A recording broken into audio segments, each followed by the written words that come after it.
like when we want to learn an instrument or do the sport or parenting. You need to practice parenting to know how you're doing, right? We make mistakes and then we learn from those and we keep going. So mindfulness is a practice. The practice of paying attention. So my reference to being on autopilot is kind of the opposite of paying attention. Paying attention can be just noticing moments in your day where you can just pause and look around and be aware of your surroundings. In the here and now, meaning here and now anytime, like right now, or right now, throughout your day, just kind of asking yourself, what am I doing right now? Where am I? You know, we could go through an entire day and really not know what we did all day. So just practicing the here and now. This is my favorite part with kindness and curiosity. We can be our worst critic, and I think that we should allow ourselves a lot more kindness to our experiences, knowing that everybody struggles and we're not the only ones, and we need to be a little more tender with our minds and the way we think of ourselves and our situations and our world, and being a little more curious about what we're feeling. What's happening with me? Why am I feeling this way? What am I needing? What am I not getting? How am I not being nourished by within myself or from others? So just being with kindness and curiosity. So mindfulness is paying attention to your external experiences and your internal experiences, which is what I was just referencing. Our external experiences being not only where you are, but what do you see? Like basically paying attention to your five senses. What do you see? What do you smell? What do you taste? What do you feel? What do you touch? What did I miss? And listen here. Yeah, what do I hear? So you can do that with your kids. When you're playing, when you're home, when you're stuck in the house, make it kind of a little mystery detective work. What do we see? What do we hear? What do we feel? But for you as the parents, it's really important for you to practice your presence so that you can be more present for your kids and your family and other relationships, and primarily the relationship that you have with yourself. That internal relationship, your internal experience, is noticing where your mind is. What are you thinking about? What is your story that you wake up with every day? And notice if there's a repeat button that you keep thinking, and if that repeat feeling or emotion or thought process is impacting how you feel. Do we wake up immediately thinking, oh my gosh, what am I going to do with my 3 kids today? It's raining outside and play dates were canceled. And then that story kind of gets us in a tailspin and gets us upset.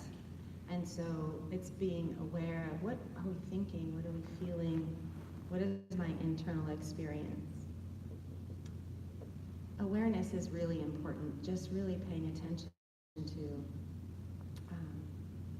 what's going on in here and the external experience as well. We spend way more time than we realize obsessing about the past or worrying about the future, but we do not recognize where we are in the moment. So let's take a moment. So in this moment, I'm just going to ask that you take 3 nice big deep breaths.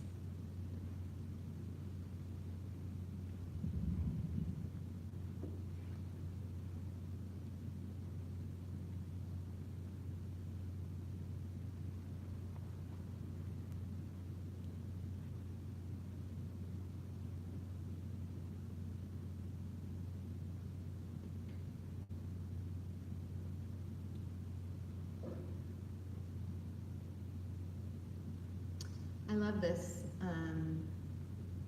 this cartoon clip, and that's kind of a part of the internal experience. Like, where am I? Where's my mind? Am I thinking too much about the future? Am I thinking too much about the past? And once you realize, you actually have the opportunity to say, wait a minute, before I get too far over here in the future, or rewinding this story or rehashing this story, why didn't I just pay attention to what's happening to me right now? And then notice what happens to your nervous system.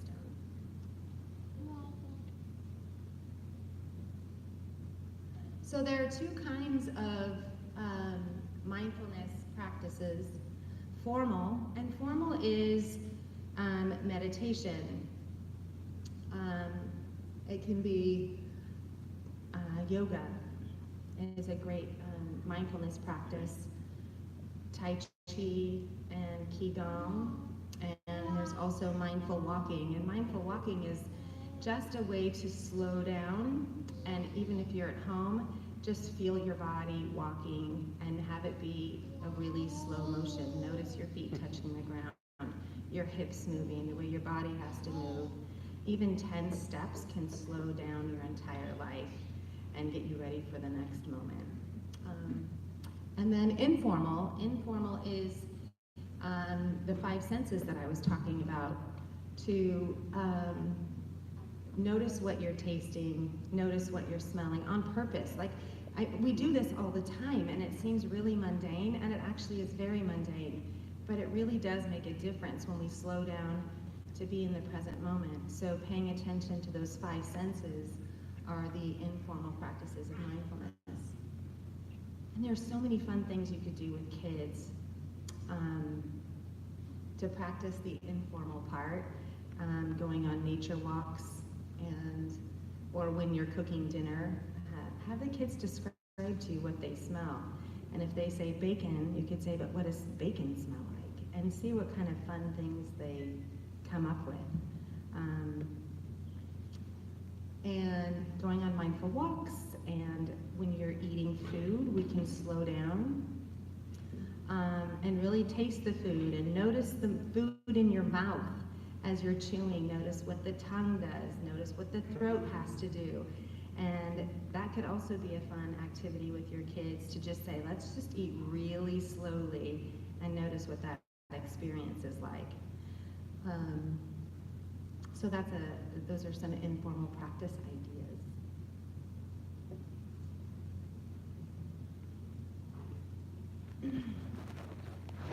So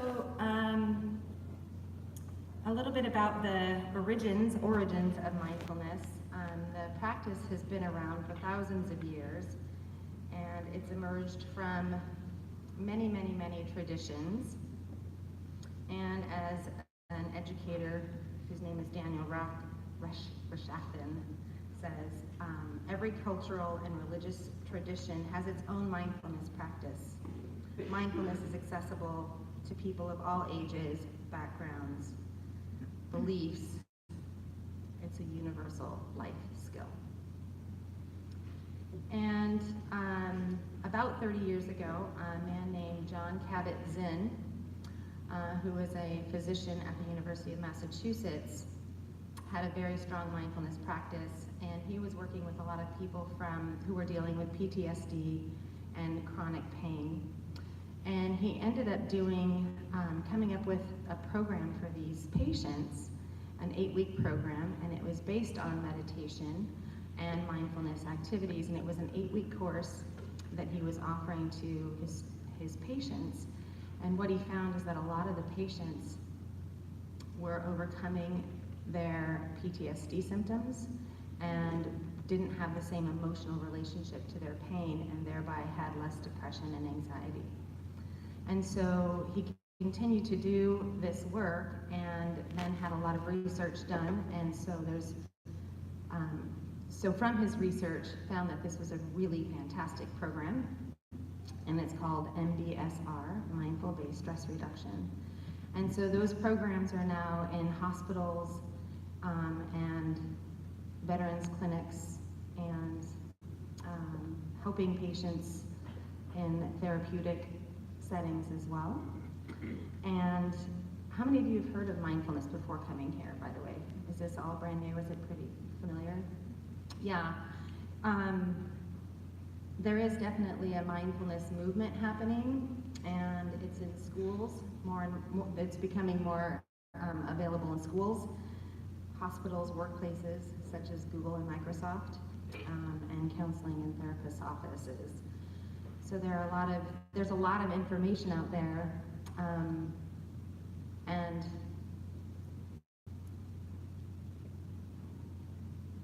I think that we're seeing in research right now that it's beneficial for anybody who develops the practice.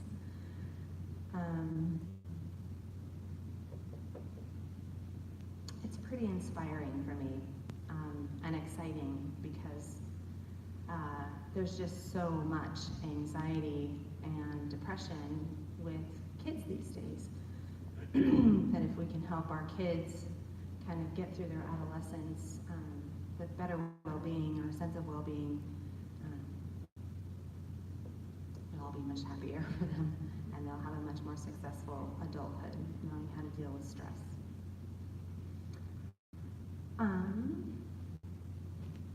Oops. So this is just a slide showing that people are getting together in parks to practice together. It's happening in schools and offices. So we're going to move on to another practice, actually, and this is a breathing practice. And for this one, I'll have you practice with me, and we'll sit in our grounding posture.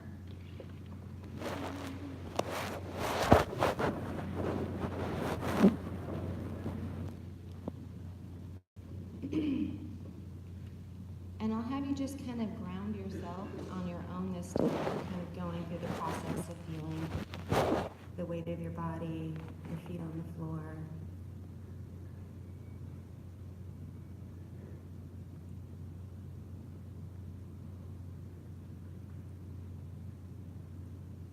And I'll invite you to close your eyes if you're comfortable. If not, then I would maybe look down at the ground in front of you. And this practice, we're going to pay attention to our breath. So for about 30 seconds, see if you can identify where you feel your breath the strongest, whether it's in your chest, in your belly, or in your nose.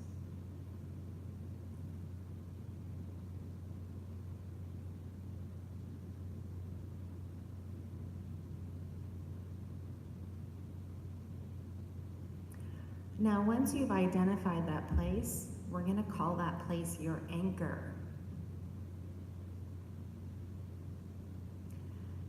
And that anchor is what I'm going to ask you to see if you can pay attention to for a full 3 minutes.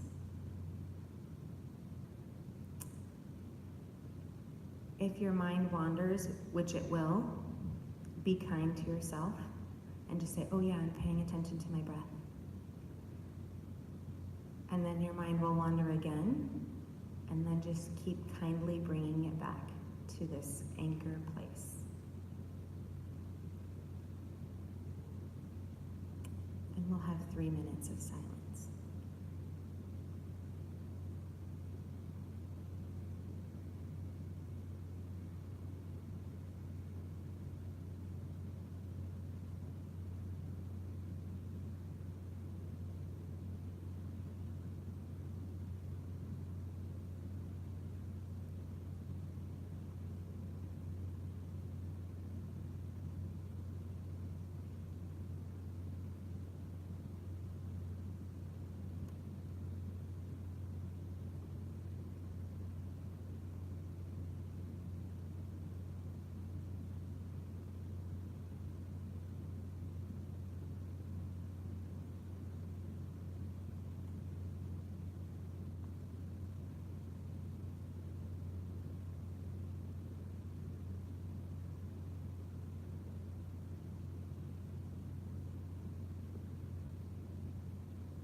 just a few moments, I'm going to ring the sound of a bell, and you'll just stay in your position until you can no longer hear the bell.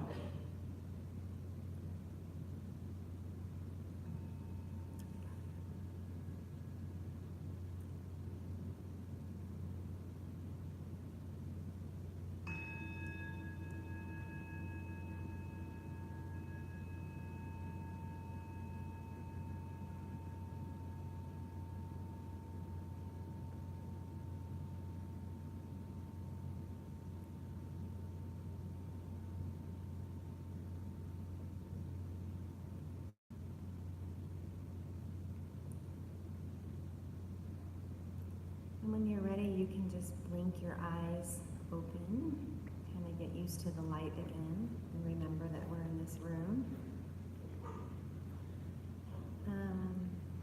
Thank you for doing that practice with me. I would love to have some group reflection on what that was like for you. How many of you were able to pay attention to your breath the whole 3 minutes without pausing, without reminding yourself? Good job. How many of you forgot that you were paying attention to your breathing and took a little nap?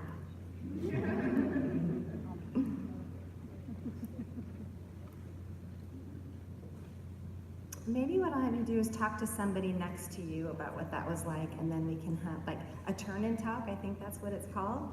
And then we'll have a little, maybe some people would be more interested in sharing. So why don't I give you a minute or two to turn and talk?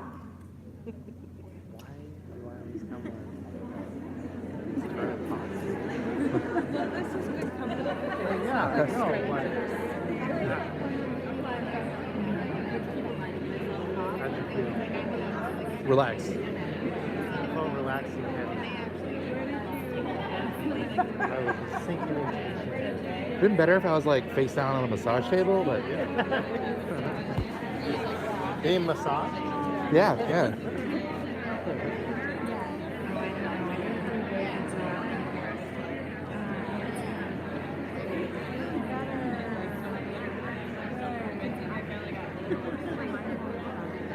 It also helped that I drank an air. Yeah.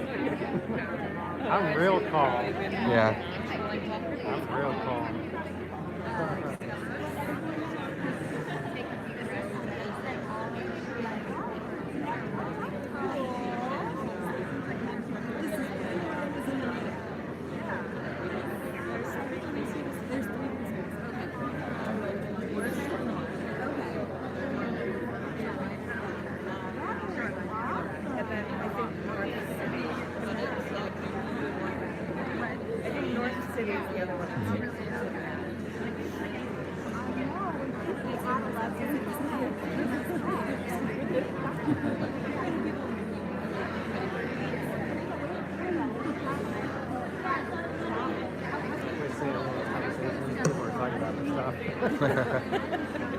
How did you feel? My phone kept buzzing, Oh. so I kept getting messages, so I kept going to that, and then I had to remind myself to come back.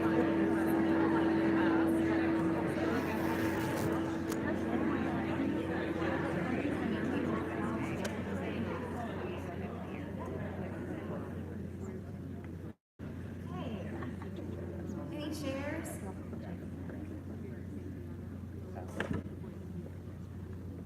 Don't be shy.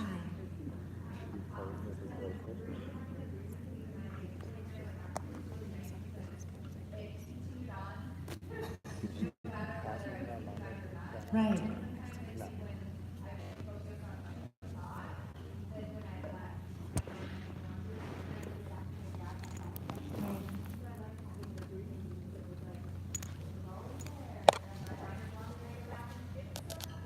Yeah. That's great. Did everybody hear? Any other shares? Yeah.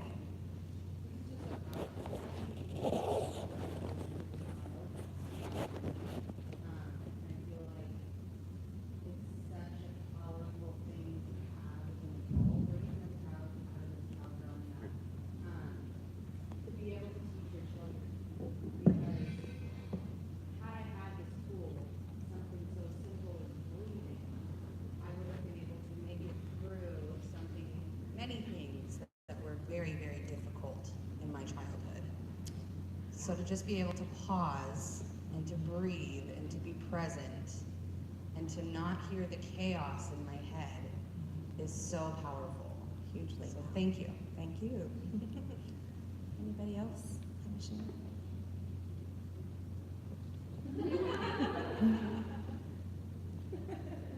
Anybody else? Sure.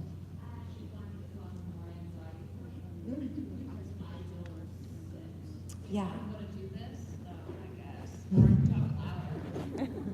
If I'm going to do this sort of thing, I'm going to do it while walking. I'm going to notice the trees. I'm going to notice the gravel path. I'm going to notice the sound of the water or the sound of the cars. So for me personally, this is horrible.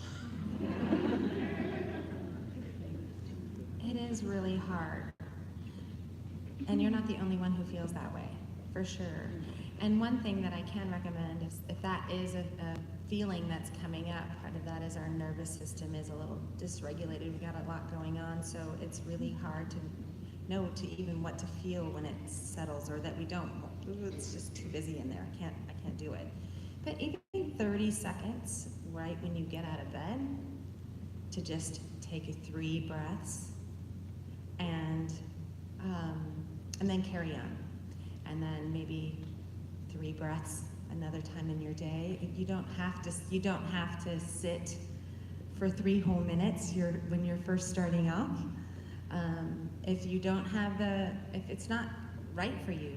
And what is beautiful about mindfulness is that you do it at your own pace, and you be kind to yourself about it.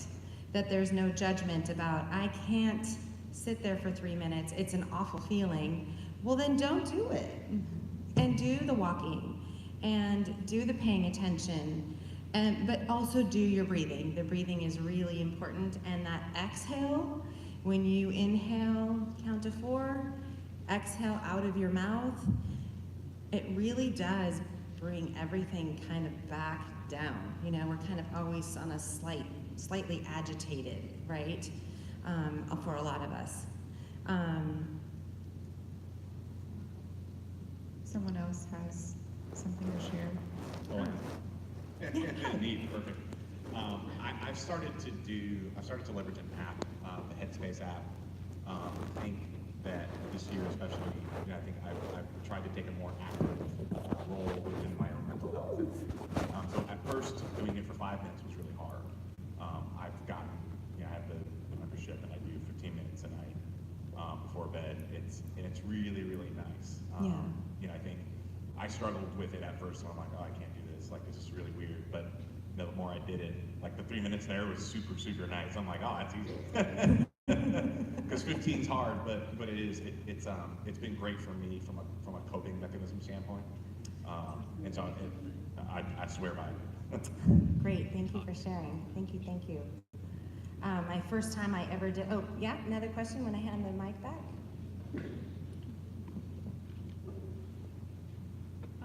I had this epiphany a while back, and it wasn't anything that I didn't already know, but it was kind of like that voice that just nags in the back of your head all the time. I actually started listening to it. So I started doing yoga almost daily a couple months ago, and it's really helped, and I think that was part of what led to this. But I was just cooking dinner one night, and as I'm cooking dinner for my family, I have all these thoughts nagging at me, like this anxiety, like how am I going to solve all these problems in the world, and oh, I've got to do this, and I've got to do, get this finished by this time, and all these thoughts just running through my head and causing me anxiety, and this is a pretty standard everyday thing. And I realized I'm making dinner for my family, like I'm doing something good right now. I don't need to be chastising myself for what I'm not doing. I need to be appreciating what I am doing right now. So trying to shift my mind to appreciating the here and now. The here and now. Yeah. Thank you for sharing. That's important. I remember when I was first learning this practice about 5 years ago. One of my practices, I was supposed to sit for 20 minutes. And I remember thought I had to be super still and not move my body and pay attention to my breath. And I got through it, my bell went off, and I burst into tears. And I literally cried for like a half an hour, and I had no idea why I was crying. But what I now know is scientifically what happened is that my nervous system was so dysregulated that I didn't have any idea that that was happening in my body. So my nervous system actually was like, oh, we can settle down now. And as soon as I had that settled down, it was kind of like I had relief. Like, oh my gosh. Kind of like, I was thinking of, you know, you're super excited for a family member or somebody to come visit you, and then when they finally show up, you just burst into tears, you know, or a story like that. It's kind of like we hold on to this, whatever it is, and when we can finally let it go, the body kind of releases and says, oh, thank you, I needed a break. So being in the here and now and noticing where your brain is going, where your thoughts are going, and that you can kind of shift and go, wait a minute, what am I doing right this second? Can kind of bring us into a more present moment. Thank you for your share.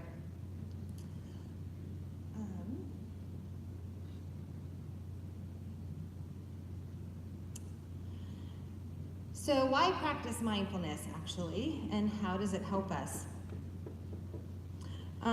The list of benefits of practicing mindfulness is extensive, and there are thousands of studies out there right now proving its benefits, its effectiveness. There are fewer rigorous studies being done on the effects on children, but over the last 10 years, or maybe 12 years now, school-based studies on mindfulness for children are reflecting similar results. So our benefits for adults, greater feeling of well-being, ability to pay attention, emotional regulation, self-awareness, balance and peace, compassion, reduced stress, reduced depression, reduced chronic pain, and reduced bias.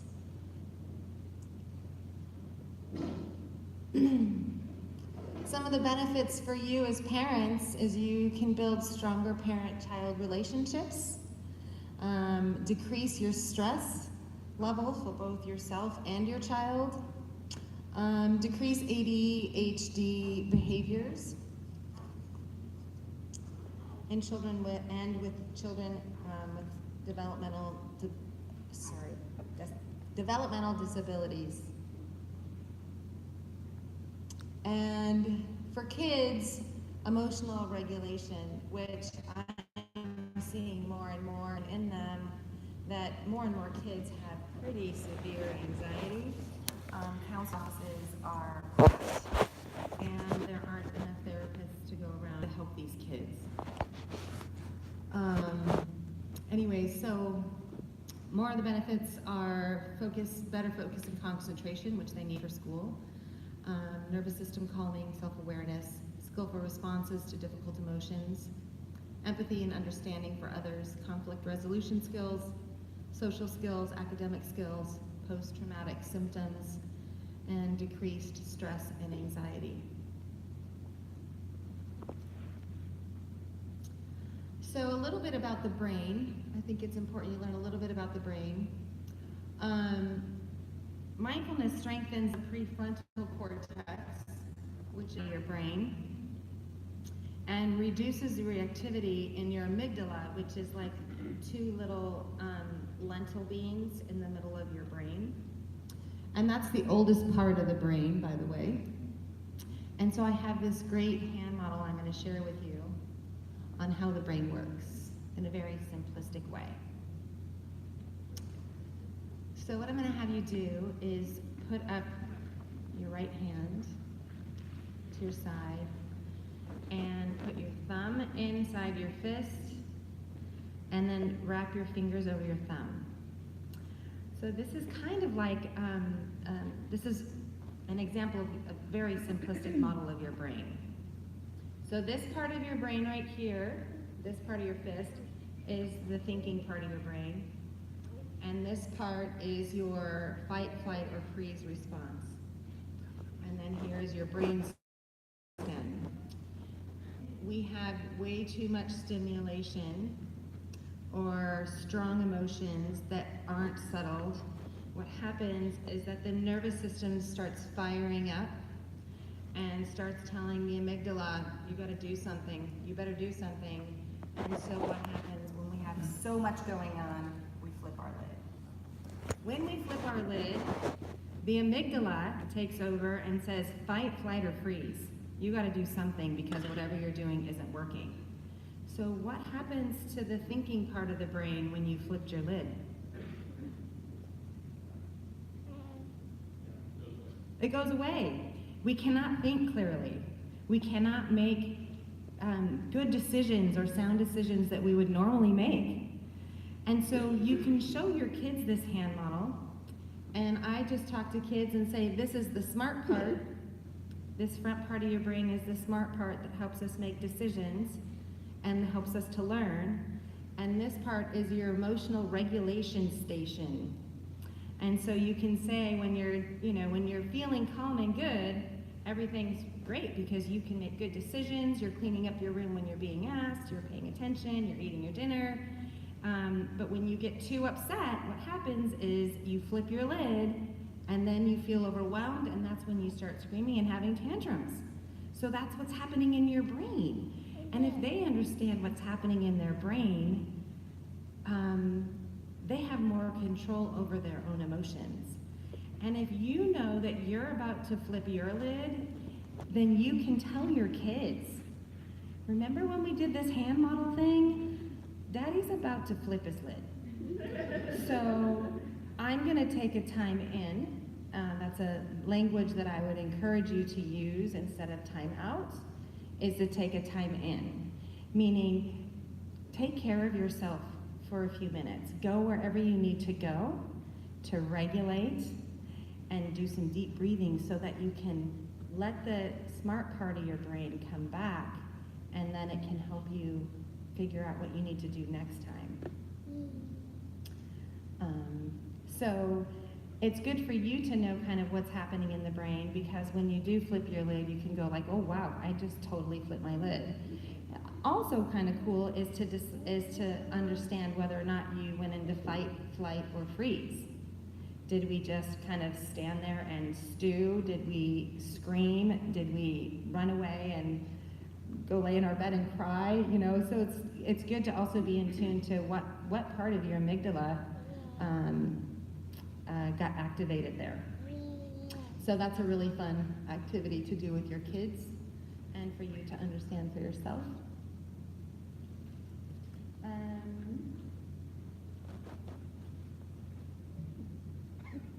think I have a video now. I have a cute video.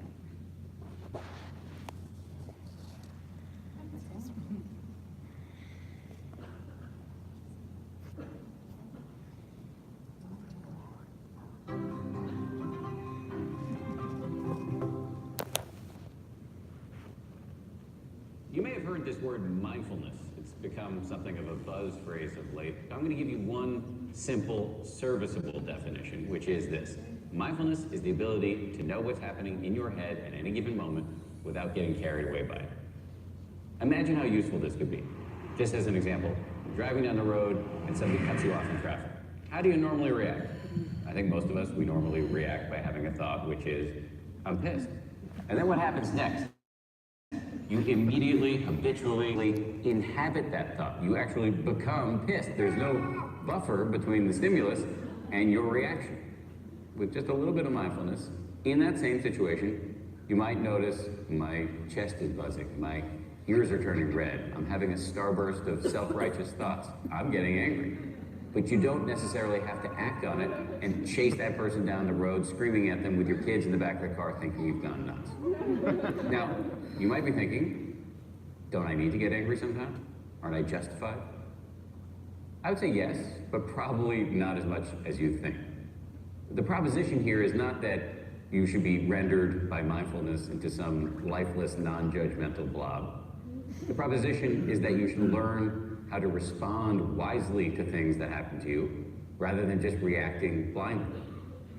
And that, my friends, is a superpower. How do you get it?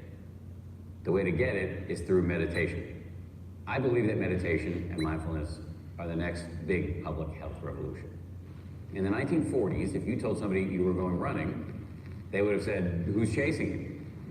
But then what happened next? The scientists swooped in, they showed that physical exercise is really good for you, and now all of us do it, and if we don't, we feel guilty about it.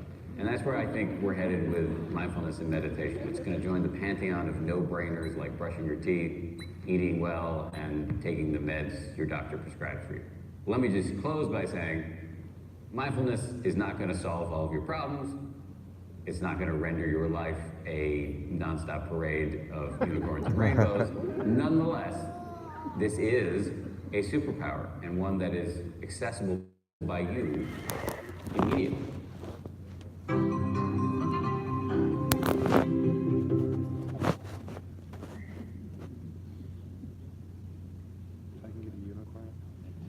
I love that video so much.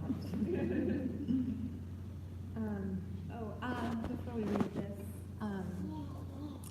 I have a poem or a quote from Frankl Victor. Have many of you heard of Frank? Yes. Yes, Dan Harris.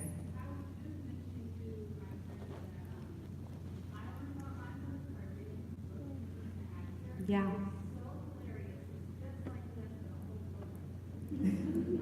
He also has an app. Yeah.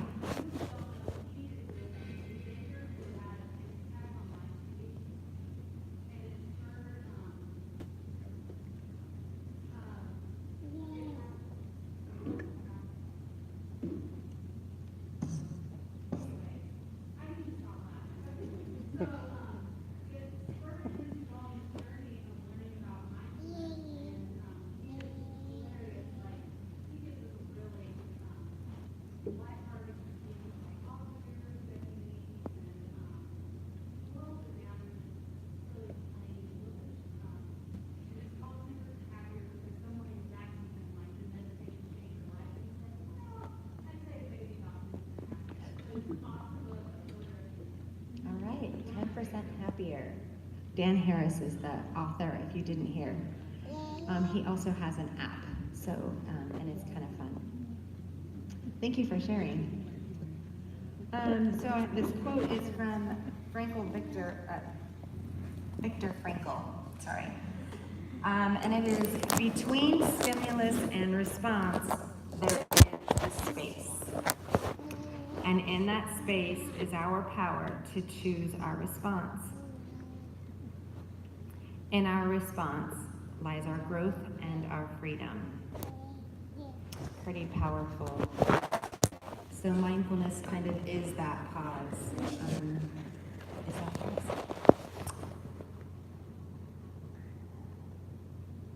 So I wanted to go over some things that you can do with your kids at home. And the key here is to practice short moments of awareness as many times as you remember in a day. So with your kids, you can do mindful breathing together and do it daily to develop the habit. Maybe right at nap time or just before lunch or any time where I'm thinking like maybe before bed. If they don't want to go to bed, then that would be a bad time to do it. So you could pick any time. Why don't we do 3 mindful breaths before we brush our teeth? And then brush your teeth and maybe explore the sensation of brushing teeth. You can really be creative with it. And use mindful breathing in moments of stress to calm your nervous system and to regulate your strong emotions, to how your kids might be behaving. And when we can regulate our emotions, our kids will mirror them back to us. When we are feeling stressed, we may not be acting like it totally, but our kids can feel when we're stressed. They can feel our stress energy. And so they're what are called mirror neurons. So if we can find our calm, if only for a few moments, then they will be in tuned and attuned to you when you're feeling that way. There's also what's called a body scan, which we did not do today, but it's noticing, we kind of did in our chairs as the grounding, but noticing the sensations in your feet and move upward all the way up to the head. So you would pay attention to your toes, the arch of your feet, the heel, the ankle, the calf, the knee, like really good, kind of scanning your whole entire body until you get to the top of your head. It's a great way for kids to go to sleep and they're totally relaxed. And it can be kind of an exploration for them too, right before bed, or even for yourself. You know, noticing, what do you feel in your toes? What do you feel in your ankles? And by the time they get to their head, they're like, I'm done, I'm good. A game called Right Now I'm Noticing. So just basically pausing to notice your experience right now. Remembering to have that kind and curious attitude towards yourself. And then sensing the world. Those were our 5 senses. So those are some really easy activities to do for yourself and your kids. I didn't make handouts, so if you want to take pictures, you're welcome to. I'll leave this up for a second to take pictures. You have a question? Yeah.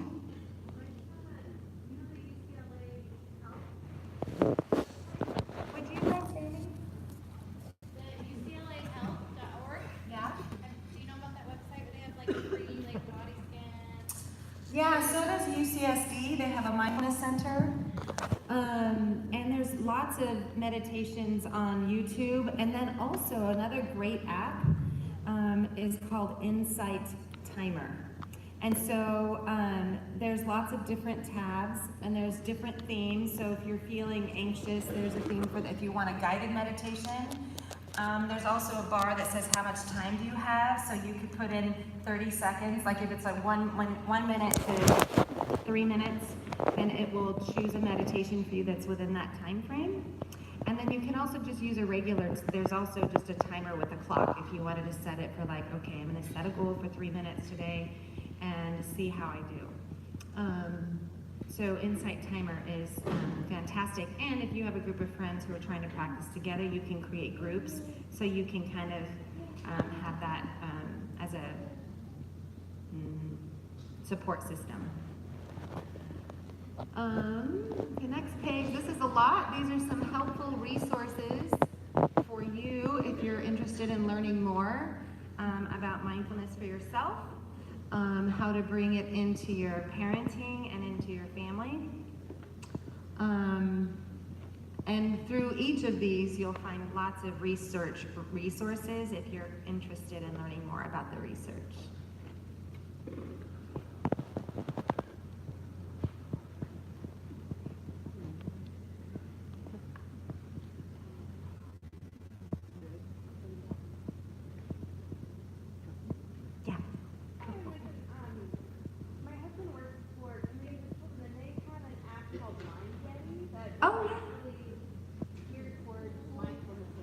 Yeah, Mind Yeti is a great program for kids where they can just get on the app themselves and there's an activity to do every day.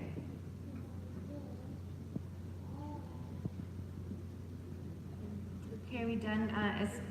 Anybody need more time with this slide? Raise your hand and I'll wait, pause.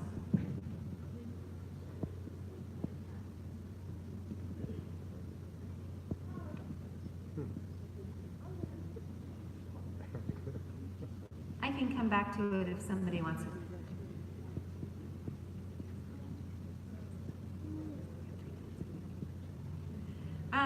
Here's a fantastic list of books.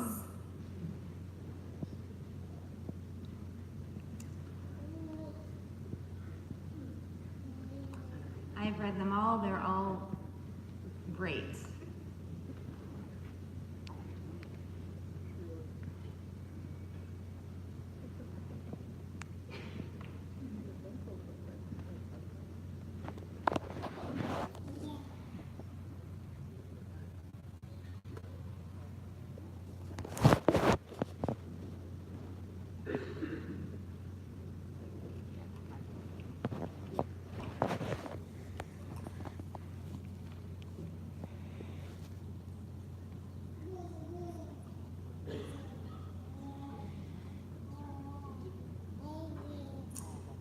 Using some of the mindfulness techniques that I've talked to you about can really help nourish the attunement with your children. I know that our lives are busy, and I recently heard from someone that we get more information in one New York Times newspaper than all the information in 17th century England.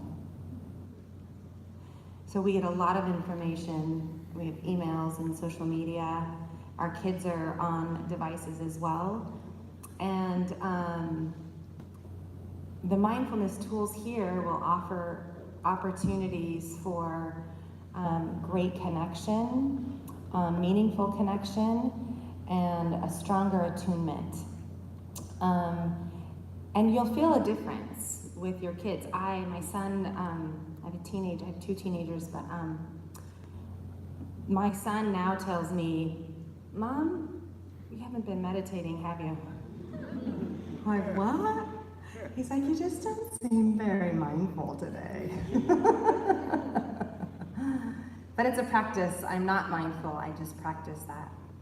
And I change all the time, and what I learn from it changes all the time.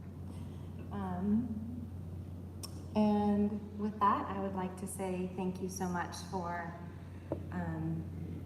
being here tonight and spending your evening here, and I can open this up for